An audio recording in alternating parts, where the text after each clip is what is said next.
The road to the Battle of Armageddon is the dry riverbed of the great river Euphrates. 16 says there's an army of 200 million men that will march up that dry riverbed.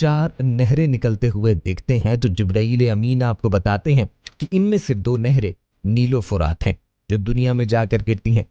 دریائے فرات کا کون سا حصہ جنت سے منسلک ہے جہاں سے یہ پانی اس زمین پر آتا ہے؟ یہ ایک پراسرار معمہ ہے۔ دراصل نبی کریم صلی اللہ علیہ وسلم کی پیشن گوئی کے مطابق دریائے فرات سے نکلنے والا سونا ہی اس عظیم جنگ کی وجہ ہوگی جسے ہرمجدون کہا جاتا ہے اور جس کے بعد قیامت قریب تر ہو جائے گی۔ اس لڑائی میں ہر لشکر یہ سوچے گا کہ فرات سے نکلنے والا سونے پر اس کا قبضہ ہو جائے۔ دراصل یہ لڑائی اور سونے کے اس خزانے کا نکلنا ایمان والوں کے لیے ایک آزمائش ہوگی۔ وہ لوگ جو دنیا کے مال و زر میں مبتلا ہو چکے ہوں گے ان کے لیے یہ خزانہ ایک آزمائش ہوگا۔ دریائے فرات سے سونا نکلنے کی اس پیشن گوئی کی آخر کیا تعبیر تھی اور فرات سے سونے کا یہ پہاڑ کب نکلے گا؟ اس کے متعلق علماء اور محققین کی مختلف آراء اور نظریات موجود ہیں۔ بعض محققین کا یہ کہنا ہے کہ جس سونے کے پہاڑ کا ذکر کیا گیا تھا وہ ظاہر ہو چکا ہے اور یہ سونا کچھ اور نہیں بلکہ شام و عراق سے نکلنے والا تیل ہے جسے 20ویں صدی میں زمین کے اندر سے دریافت کیا گیا اور جسے دنیا کالا سونا یعنی لیکوڈ گولڈ بھی کہتی ہے۔ لہذا حدیث میں سونے کے پہاڑ کو دراصل اس کالے سونے سے تشبیہ دی گئی ہے جسے مجازی معنی میں استعمال کیا گیا ہے۔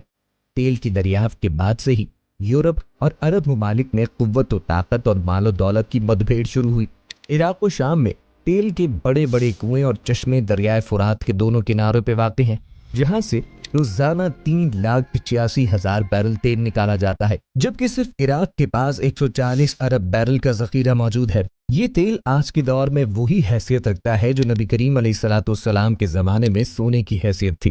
1917 سے لے کر آج تک عراق مسلسل حالت جنگ میں ہے، کبھی ترک عثمانی، کبھی عرب قوم پرست، کبھی صدام حسین، کبھی برطانوی فوج تو کبھی جرمن فوج، کبھی شیعہ سنی جنگ اور کبھی داعش۔ یہاں بے شمار جنگوں، فتنوں اور ہلاکت کا سبب بنے اور ان تمام جنگ و قتال اور غارت کا واحد سبب صرف تیل تھا۔ امریکہ، داعش، ایرانی ملیشیا اور یورپ ہر کوئی اس سونے کے پہاڑ پہ ٹوٹ پڑا ہے اور فائدہ بھی اٹھا رہا ہے، لیکن نبی کریم صلی اللہ علیہ وسلم کے ارشاد کے مطابق جو اس سونے کے پہاڑ میں حصہ بانٹ رہے ہیں ان کے لیے ہلاکت ہے، جبکہ روایتی علماء کرام فرات سے نکلنے والے سونے کے پہاڑ کو تیل کے معنی میں لینے کو غلط قرار دیتے ہیں۔ ان علماء کا کہنا ہے کہ بخاری و مسلم کی روایت میں کہیں بھی اس حدیث کا مجازی معنی کا ذکر موجود نہیں ہے، لہٰذا سونے کے پہاڑ سے تیل کا کنواں مراد لینا صریح غلطی ہے اور اللہ تعالیٰ اس چیز پر قادر ہے کہ دریائے فرات کے پانی کو خشک کر دے اور وہاں سے سونے کا پہاڑ برآمد ہو جائے۔ حدیث میں دریائے فرات کے خشک ہونے کی صاف پیشن گوئی کا ذکر ہے جو آج ست ہوتی نظر آتی ہے۔ دراصل دریائے فرات میں ترکی اور شام کے مقامات پر بہت سے ڈیم بنائے جا چکے ہیں۔ اس پر پہلا ڈیم 1970 میں تعمیر ہوا تھا۔ اب تک بننے والے ڈیمز کی وجہ سے اس دریا کے پانی کے بہاؤ میں حد تک کمی آئی ہے۔ دوسری طرف موسمی تبدیلی، حد درجہ حرارت میں اضافت اور بارش کی کمی سے فرات پہلے کے مقابلے میں کافی حد تک خشک ہو چکا ہے۔ دریا کے پانی کی گہرائی کافی حد تک کم ہو چکی ہے۔ دریائے فرات کے متعلق شروع ہی سے ماہرین نے دعویٰ کیا تھا کہ اس میں بہت زیادہ سونا موجود ہے۔ پچھلے 50 سالوں میں دریائے فرات کے کنارے پر چھوٹے چھوٹے پیمانے پر سونے کی کانیں دریافت کر کے سونا نکالا گیا ہے۔ کچھ لوگوں نے دریا کے کنارے کافی بڑی مقدار میں بھی سونا نکالنے کا دعویٰ کیا ہے، لیکن سونے کی یہ مقدار بہت ہی کم ہے اور اس سے یہ ثابت نہیں ہوا کہ فرات کے اندر سونا بڑی مقدار میں کہیں موجود ہو۔ آج سے 3 سال پہلے ترکی میں 99 ٹن سونے کا ذخیرہ دریافت ہوا تھا جس کی مالیت $6 بلین ہے، مگر یہ سونا اتنا زیادہ نہیں کہ اس کے پیچھے خونریز جنگیں شروع ہو جائیں۔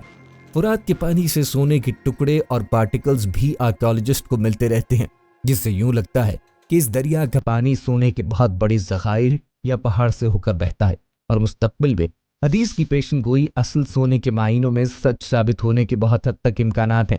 لیکن جس طرح ترکی میں یہ سونا دریافت ہوا، ممکن ہے کہ دریائے فرات جب سوکھتے سوکھتے ترکی کی طرف پہنچے تو شاید وہاں یہ پہاڑ نکل آئے اور بہت بڑی خونریز جنگ شروع ہو جائے، جس کے بعد ترکی مسلمانوں کے ہاتھوں سے نکل جائے گا۔ جیسے کہ حدیث میں قسطنطنیہ کے متعلق اس پیشن گوئی کا ذکر ہے کہ قرب قیامت میں یہاں اہل روم کا قبضہ ہو جائے گا۔ دریائے فرات سے نکلنے والا سونے کا وہ پہاڑ حقیقی سونا ہے یا وہ معدنی تیل جس کے لیے آج مشرق وسطیٰ میں جنگ مسلط کر دی گئی ہے، اس کا علم اللہ تبارک و تعالیٰ کو ہی ہے۔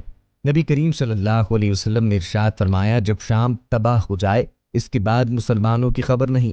آج شام تباہ ہو چکا ہے۔ سخت گرمی کے باعث شام سے گزرنے والا دریائے فرات بھی خشک ہو رہا ہے۔ عیسیٰ علیہ السلام کا نزول، امام مہدی کی جنگیں اور دجال کا ظہور بھی اسی ملک شام میں ہوگا جہاں یہ دریائے فرات بہتا ہے۔ یوں لگتا ہے کہ دریائے فرات کا خشک ہو جانا اس بات کی طرف اشارہ ہے کہ خواب غفلت میں پڑے لوگوں، اب جاگ جاؤ، اب تمہارا اس دنیا میں وقت ختم ہونے والا ہے۔ ناظرین، یہ تھی آج کی ویڈیو۔ امید کرتے ہیں کہ آپ کو آج کی ویڈیو ضرور پسند آئی ہوگی۔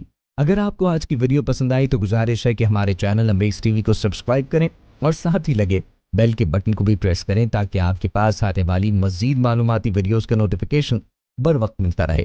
سبسکرائب کے ساتھ ویڈیو کو لائک کریں اور اپنی قیمتی رائے کا اظہار کمنٹس میں ضرور کریں۔ ناظرین، ہمارے چینل کو اسی طرح دیکھتے رہیے، پھر حاضر ہوں گے نئے ٹاپک کے ساتھ۔ آپ کا اور ہمارا اللہ حامی و ناصر ہو، آمین۔